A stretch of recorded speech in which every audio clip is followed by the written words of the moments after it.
On this year's Dragon Quest Day, the 40th anniversary of the franchise, Square Enix dropped some news that has the JRPG corner of the internet in full yap mode. Dragon Quest XII, which has been quietly roasting in development hell since its reveal back in 2021, has been completely restarted. The game that was once called Flames of Fate is now called Beyond Dreams. The game is bright, colorful, and full of those goofy Toriyama-style monsters, and it looks unmistakably like Dragon Quest. And depending on who you ask, that's either a betrayal or a relief, because Yuji Horii had been on record saying that they were going to try something new with Dragon Quest XII, that it would be a darker, more adult approach to storytelling, leaving behind the whimsical trappings that are iconic to Dragon Quest. But, being a lifelong Final Fantasy fan and but a mere Dragon Quest tourist, my mind of course immediately went to my beloved autistic hyperfixation franchise. There was the realization that if Dragon Quest XII had originally intended to be a darker story with an evolved form of combat gameplay, it's very reasonable to speculate on those ideas being walked back due to Final Fantasy XVI and its phenomenal underperformance, as these are tactics that game also employed, and disastrously failed to do so on any level of satisfaction. But hey, don't worry, I'll do a video on my thoughts on Final Fantasy XVI someday. Please look forward to it. The big difference, however, is that once Dragon Quest concluded this departure was a mistake, it had the safe harbor of a brand identity to leap back into the loving arms of. And it was with this realization did it dawn on me that Final Fantasy doesn't have that identity. And while that has long been one of its greatest strengths, it may also be its greatest weakness. Let me give you a quick rundown for context. Dragon Quest XII was announced in 2021, again on Dragon Quest Day, promising something unusual for the series, a darker, more mature tone and a different but familiar battle system. And then, radio silence for like 5 years. We learned this year that behind the scenes, the game had hit multiple obstacles during production. The producer overseeing it was essentially demoted and moved to Square Enix's mobile gaming division back in 2024. And now we know why there was so much chaos. They completely scrapped the edgy design and started from scratch. The new version, Beyond Dreams, looks like classic Dragon Quest. The bright art, Toriyama-inspired characters, whimsical tone. It is, of course, a bittersweet tribute. Toriyama himself passed away in 2024, and Koichi Sugiyama, the series' iconic composer, died in 2021, but the creative soul of the franchise is clearly intact. And that's what stands out, that Dragon Quest was capable of doing that at all. They could look at what they were building, decide it didn't feel right, and course correct.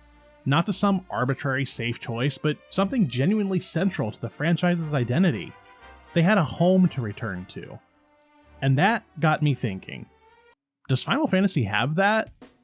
The honest answer is no, it doesn't. And for most of Final Fantasy's history, that has been entirely the intent. Final Fantasy has always been defined by the refusal to be defined. From the very beginning, each new numbered entry started fresh. New world, new characters, new battle system, new tone. There was no shared canon or recurring protagonist, nor a single genre it committed to. Final Fantasy I was a high fantasy dungeon crawler. Final Fantasy VII was diesel punk dystopia. Final Fantasy VIII was a romance wrapped in child soldiers and the military-industrial complex that exploited them. Final Fantasy X was about whatever this was.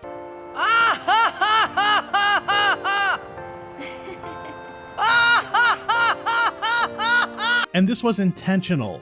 Hironobu Sakaguchi, the creator of the franchise, has been explicit about this. He described the design philosophy as essentially pour everything you have into a game and then pour it all out again and start over for the next one. His guiding belief was that Final Fantasy is, quote, whatever the person making it at the time thinks is best for the series. And that approach produced some of the most beloved games ever made, especially for me personally. It gave Final Fantasy the creative agility to reinvent itself every few years, to stay relevant across 4 decades in an industry that buries franchises constantly. The series has sold over 180 million units worldwide. It has movies, anime, a massively successful MMO, and arguably the most recognized video game soundtrack legacy in history. The flexibility hasn't been a liability, it's been the key to their success. But here's the catch. That engine works brilliantly when the people driving it have a shared sense of what that franchise's soul is, even if they can't fully articulate it themselves. when Sakaguchi, Nobuo Uematsu, Yoshitaka Amano, Tetsuya Nomura, and Yoshinori Kitase were all working in orbit of one another, the reinvention still felt like Final Fantasy. Not because of chocobos and moogles, although those certainly help, but because of something that's harder to name. So what happens when that shared intuition is no longer in the room? Because Sakaguchi left Square in 2003, and in the years following, something started to shift. It's not that the games got bad, many of them are genuinely great. Final Fantasy XII is an oft-overlooked entry in the series that remains one of my favorites, and I feel genuinely is underrated. Final Fantasy XIV, after its disastrous launch, became one of the most beloved MMOs ever made, and it still stands as what is, in my opinion, the best story the series has ever produced. The Final Fantasy VII Remake series has been a masterpiece of keeping that old soul alive while building it out to something newer and greater. But for the most part, the mainline series, the numbered entries that are supposed to carry the banner, started to fragment the fanbase in ways that felt different from the old debates.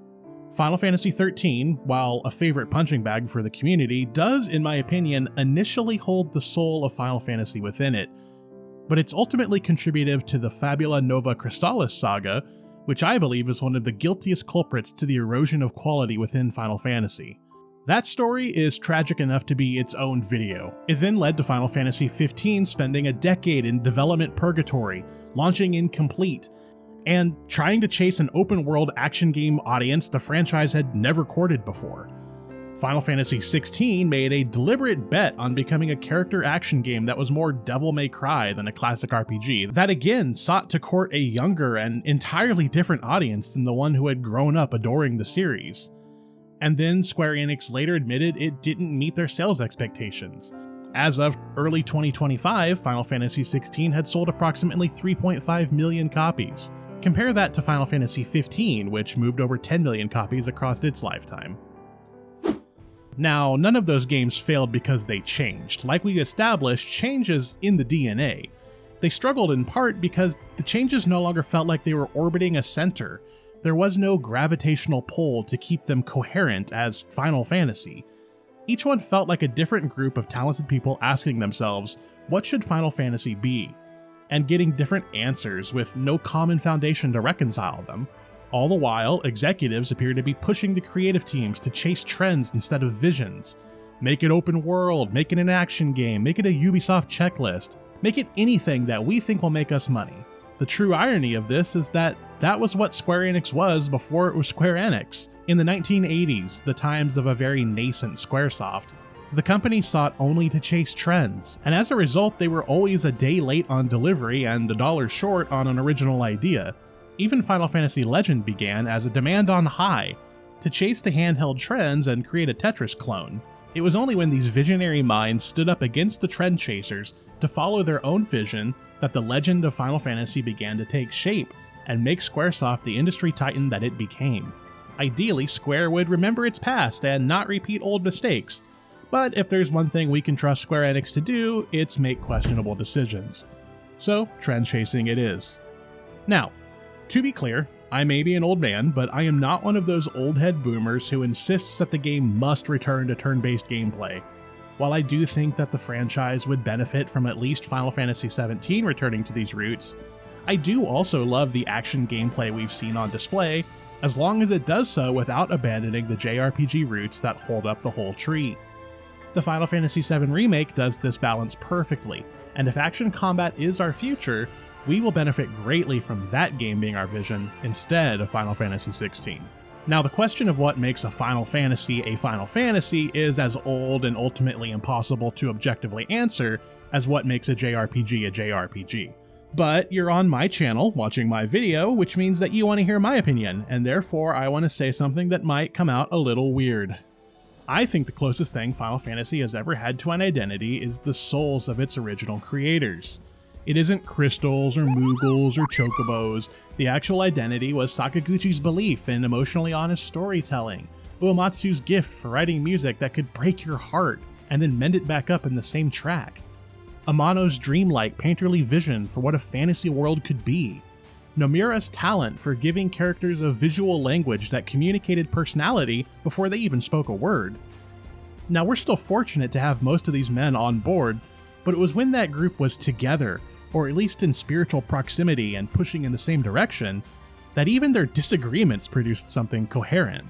Being caught in this existential, aimless identity drift, my advice would typically err towards taking a moment to remember what you are, but Final Fantasy has never known what it is. Dragon Quest can flirt with the ideas of darker territory and then pull back because the community and the creators all know exactly what Dragon Quest is. It's Toriyama's warmth. It's Sugiyama's orchestral bombast. It's Yuji Horí's earnest belief in adventure and joy and classic heroism. Even with those men gone or set to retire, the identity is codified enough that others can carry it. Final Fantasy's identity, meanwhile, was never codified. And now that many of the people who built it from the inside are gone from Square Enix or their influence greatly reduced, the series is trying to navigate without a compass. Sakaguchi himself acknowledged this in a 2024 radio interview, saying the series is at a crossroads. He noted that the pressure on a franchise this popular is immense, and that fans expect change, but also continuity, and that without a clear internal compass, the series risks exhausting its audience. He's right. And he's the compass. Which brings me to what I actually think needs to happen with Final Fantasy XVII. Right now, there's a generational gap in this franchise's creative lineage. Many of the people who built it are gone from Square Enix or their influence greatly reduced, and the people who came after them, Yoshi P, Soken, Hamaguchi, are incredibly talented. But they are inheritors of a brand, not the architects of the thing the brand was built from. They're working from the outside of something whose interior they never fully had access to. What Final Fantasy XVII needs is to bring Sakaguchi back in some meaningful capacity, and I think this is the most important creative decision Square Enix could make. If Nobuo Uematsu can be convinced to do a full final score for a game, Final Fantasy XVII would benefit from that as well.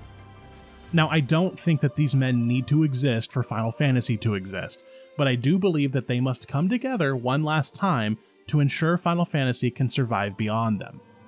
Now, I know how what I'm saying can sound. I know that make everything the way it once was and never let us move on from the glory days is the coldest and most boomer possible take a person can have.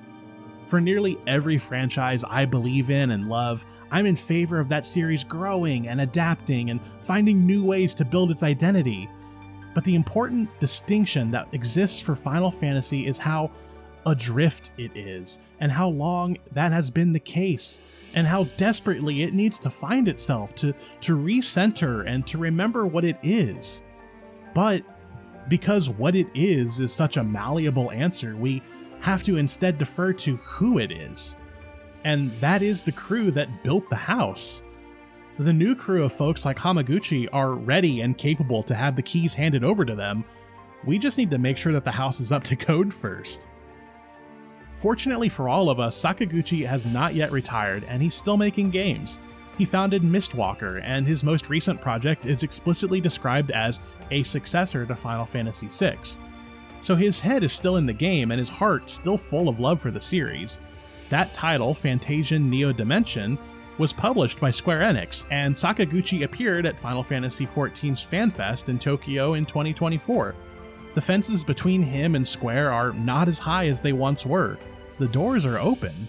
A game with Sakaguchi involved, along with the current stewards of the franchise, would be the final hurrah the series needs to reassert itself, to re-envision itself, and to celebrate itself in a way that the series needs, while also formally passing the torch to the inheritors of the brand. Final Fantasy XVII must be a line in the sand of what makes Final Fantasy, despite the lack of consistent and iconic identity. It should be a bold declaration in the form of a JRPG, a game that says, this is what we are, this is Final Fantasy. Now you have something to return to, a place to call home. Dragon Quest got to course correct because it has a home plate. When the waters it sought to venture into proved dangerous and murky, it had somewhere to go back to, a clear, defined identity that the community recognizes and that creators have codified over 40 years. And I think that's genuinely beautiful. It's a different kind of strength than Final Fantasies. Because Final Fantasy's strength has always been its courage to become something it's never been before. But you can't move forward forever without knowing where you started. And I think Final Fantasy is only going to keep flailing until it does the uncomfortable, humble work of figuring out what it actually is. And the best person to help find that answer, maybe the only person, is the man who first asked it 39 years ago. So what do you think? Would we benefit from Sakaguchi and company getting a final hurrah, or is Final Fantasy ready to move on without them? Are you happy with the direction Final Fantasy is going, or would you like to see them explore what traditional Final Fantasy might look like in the modern day? Let me know in the comments, and hey, please consider subscribing and joining the flock if you like what you heard. And until next time, bye bye birdies.